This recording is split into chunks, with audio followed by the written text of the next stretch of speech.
Actor Sri உடல் மெலிஞ்சு ரொம்ப மோசமா காணப்படக்கூடிய இந்த ஒரு நிலைமையை பார்த்து தான் இப்ப பலரும் ஷாக் ஆகி ஆக்டர் ஸ்ரீயா இது என்னாச்சு இவருக்கு ஏன் இப்படி ஆகிட்டாருன்னு சொல்லி கேட்டுக்கிட்டு வராங்க. 2008 விஜய் டிவில டெலிகாஸ்ட் ஆன கனா காணும் காலங்கள் சீசன் 2ல நடிச்சது மூலமா சின்ன திரையில அறிமுகமானவர் தான் ஆக்டர் ஸ்ரீ.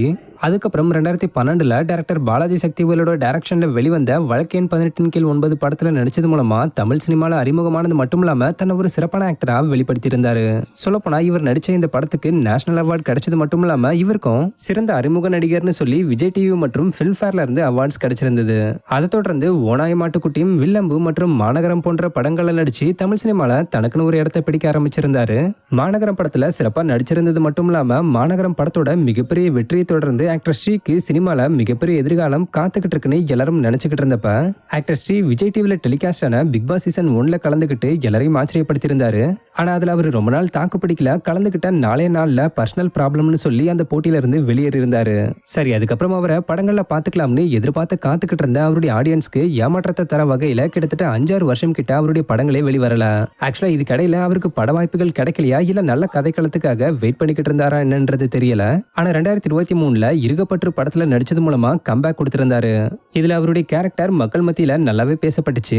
இதுக்கப்புறம் ஆக்டர் ஸ்ரீ தொடர்ந்து படங்கள்ல நடிக்க ஆரம்பிச்சிருவாருப்பான்னு சொல்லி பலருக்கும் நம்பிக்கை வர ஆரம்பிச்சது. பட் அதுக்கப்புறம் தான் அவர் எங்க போனாரு என்ன ஆனாருன்னே தெரியாம ஆயிருச்சு. இப்படி இருக்கிற நிலைமையில ரீசெண்டா ஆக்டர் ஸ்ரீயோட போட்டோஸ் அண்ட் வீடியோஸ் எல்லாம் சோசியல் மீடியால பரவ ஆரம்பிச்சு பலரையும் அதிர்ச்சிக்குள்ளாக்கிருக்கு. ஏன்னா ஆக்டர் ஸ்ரீ உடல்லாம் மெலிஞ்சு போய் தலைமுடியெல்லாம் நிறைய வளர்த்துக்கிட்டு கலரிங் பண்ணிக்கிட்டு ஆளே வேற மாதிரியா மாறிட்டு இருக்காரு.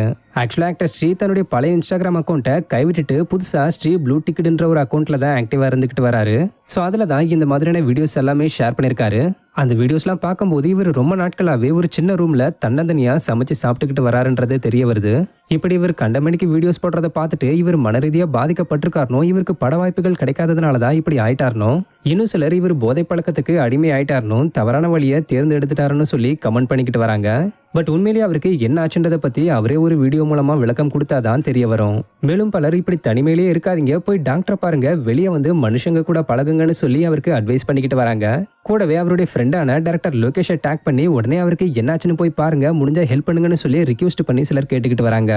என்னை பொறுத்த வரைக்கும் இது உண்மையிலேயே ரொம்ப கொடுமையான ஒரு விஷயம் தான். சினிமான்னு அலைஞ்சு தோத்து போனவங்களோட லிஸ்ட்ல இவரும் வந்திருக்கிறத பார்க்கும்போது ரொம்பவே வேதனை அளிக்குது.